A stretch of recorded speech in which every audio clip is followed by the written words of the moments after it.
Muntik akong maligaw, mga kapatid. May chinikap akong couple.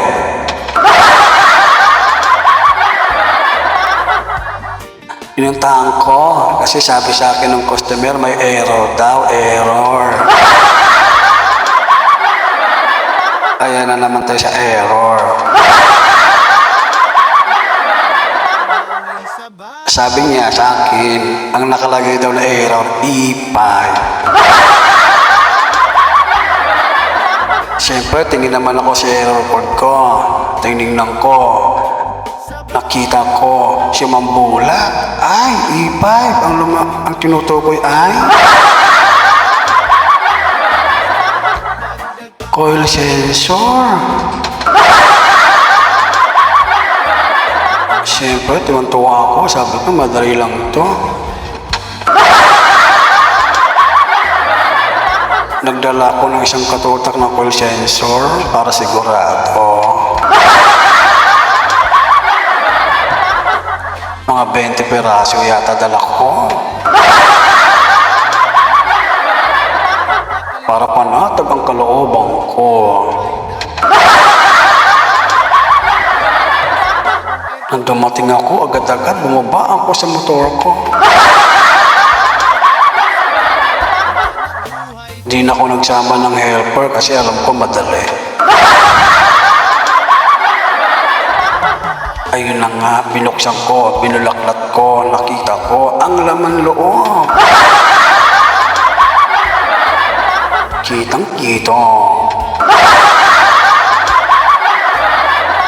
Agad-agad, walang pag-aatubili. Chinik up ko agad ang sensor. Ang hirap pugutin. Sobrang sikip. Ng coil sensor, sobrang sikip. Yung po ang tinutukoy ko.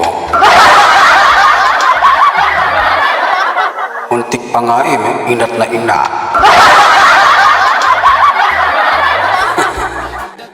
Chinik up ko agad-agad. Nako, tama ang reading. Hindi naman nagbago. Wala rin, hindi rin bumaba. Tama-tama.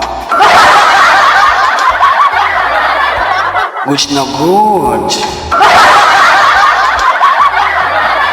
Walang problema ang coil sensor. Kamot-kamot ako ngayon sa ulo. Biro mo sa dami kong dala, naplatan ako. Sabi ko sa sarili ko, hindi naman pala E5 na alagay. Tapos, ang tinutukoy, coil sensor naman. Tapos, buo naman ang chinikap ko sa testo. Siyempre, nagduda ako. Sabi ko, baka nagmamalfunction. Pinalitan ko pa rin ang dala ko para sigurado. Ayun, ang pinalitan ko, pinaandar ko, sinikwat ko. Aba, after mga 10 minutes yata o wala pa, nag-E5 na naman. Sabi ko, walang iyan to Pero may napansin ako sa loob ng halos 10 minuto. Nagyayelo yung yung copper doon, banda doon man lumapit sa may sensor, kumakapal. Nare-reach na yung yelo.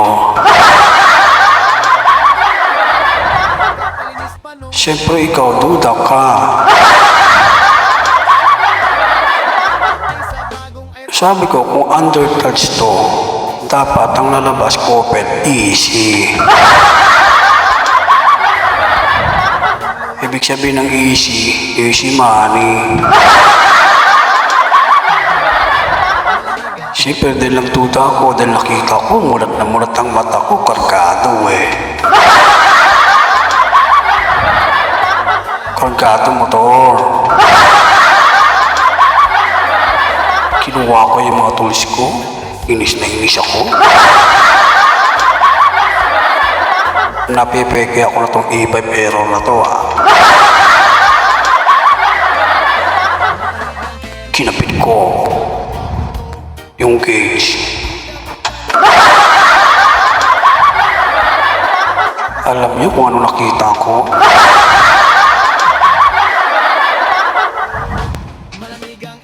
Hindi kulang sa karga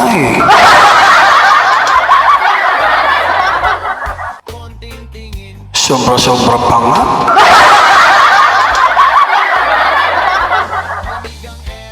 $180 ang nakuha ko. 180, hindi ako makapaniwala. Sabi ng customer magti 3 years na raw sa kanya yun. Kaya sabi ko, 3 years na palang nahihirapan ng motor niya, ma'am. Ngayon lang yan naramdaman. Kaya ang ginawa ko, itinama ko yung karga. Nasasaktan kasi ako, sobrang pagmamahal Binawasan ko kahit anong galit ni ma'am. Sabi niyo, huwag mong babawasan. Sabi ko, sige ma'am, hindi ko babawasan pero babayaran niyo pa rin ako. Natakot siya pag sinabing magbabayad pa rin. Ngayon nagtanong siya kung anong purpose daw ang pagbabawas ko. Pinaliwanag ko sa tamang mahinaho na salita. Ganon tayo mga teknisyan, dapat nagpapaliwanag tayo. Hindi yung basta-basta ka na lang magdidesisyon. Kailangan nakatingin sila. Kailangan kitang-kita nila ang ginagawa mo.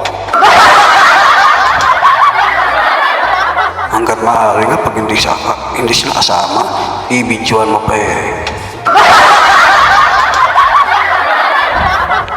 Ngayon yung 180, binawasan ko. Wala na silang magawa sa paliwanag ko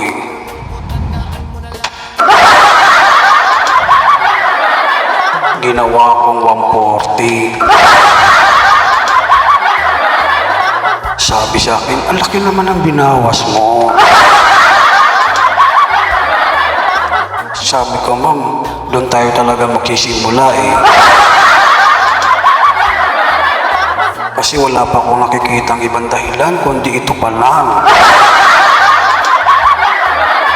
Overcharge pa lang ang nakikita akong dahilan, ma'am, kaya nag-iipay. Pero kung tutusin, ang layo talaga ng error dun E5. Hindi talaga pasok ang E5 error Pero dahil technician tayo, chine-check up natin kung ano makikita natin, doon muna tayo focus. Binawasan ko 140, tapos pinandar namin habang nagbabawas ako. Lumampas ng 10 minuto. Hindi na nag-e-error. Sabi ko, ma'am, ayos na to, huwag ka nang kabahan. Sabi ko, kabahan ka na lang, ma'am, sa babayad mo sa akin. Dile yo lड़कियां मिले पे माई Siyempre, hindi pa kami may pagbabayan. Meron pang pagkakamali kasi ginawa ko na hindi pa ako nagpresyo. Ngayon, yun ang inaalala ko. Paano ko ito mapipresyo ang ginawa ko na? Baka pag sinabi ng presyo ko, nakita yung gawa, sabi madali lang naman. Sabi ko, patay. Along bihit ako eh. Parang hindi ko malaman kung mauutot ako o matatay. Oo, mga idol. Siyempre, customer yan eh. Kailangan din naman natin silang unawain eh. Hindi yung basta-basta na lang pera lang ang nasa isip natin. Ngayon siningil ko. Kasi nagtanong na eh. Kasi malamig na sa loob, hindi na namamatay, wala nang error. Sabi ko, ma'am, okay lang po ba sa inyo? Singilin ko kayo ng mga 2-8. Alam mo, naunawaan pa nga ni ma'am, hindi nagalit. Sabi niya sa akin, sige sir, sarado mo na sa 3K. 200 pang gasolina mo. Dile dile, dile dile yo alergial. Mile mile, mile mile pe mai. Diba? Nasa mabuti silang kamay kasi. Naramdaman nila na hindi ako nagluloko. Nabigyan pa ako ng tip. Sabi ko nga, para sigurado po ma'am, ibabalik ko yung luma. Kasi siyempre pinalitan ko lang bago, di ba? Pinalitan ko ng luma. Pinaandar namin ulit. Hindi muna ako umalis. Hindi ako makaalis kasi naglabas ang pagkain. Bangus, pritong bangus, boneless, may kasama pang ampalaya. Magaling din si mami, hindi ako pinaalis. Gusto niya testing talaga. Yun din talaga ang purpose niya eh. Madili ako sa pag-alis. Ako, tuwan-tuwa naman ako kahit hindi umalis basta may pagkain. Ayun, tumagal na. Lampas 15 minutes, 20 minutes, 30 minutes. Pinaalis na ko ni Manam. Nagsabi na, sige, kuya, pwede na. Kasi naawa na siya eh. Yung kaldero, paubos na ng kanin eh. Sa tagal ko ba naman, 30 minutes mahigit eh. Ubos talagang kanin. Buti nga may natira pang konti. Kasalanan nila eh, pinatagal nila eh. Binigyan ako 3,000. Sabay pa salamat. Salamat po kuya. O diba, ang sarap sa pakiramdam. Na may natulungan ka pero natulungan ka nila, busog ka pa. Nagpaiwan pa ako ng bilin. Sabi ko, ma'am, pag uwi ko, chat niyo ako kung bumalik ang error.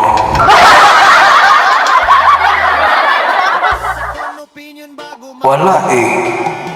Nag-chat sa akin, mga isang oras may gitna, nasa biyahe pa ako, walang lumalabas. Ibig sabihin, okay na. Yun ang mahal natin doon. Ang katotohanan doon, mga busing, mga ang error E5, hindi lahat nakukuha sa full sensor. Maliligaw ka pag doon ka sumusunod. Pwede mo sundin, pero pag na-check up mo, hindi naman sira ang full sensor. Mag-iiba ka naman. At siyempre, ng idea. Diba? Hindi para doon lang lahat. Tama po ba? Mali.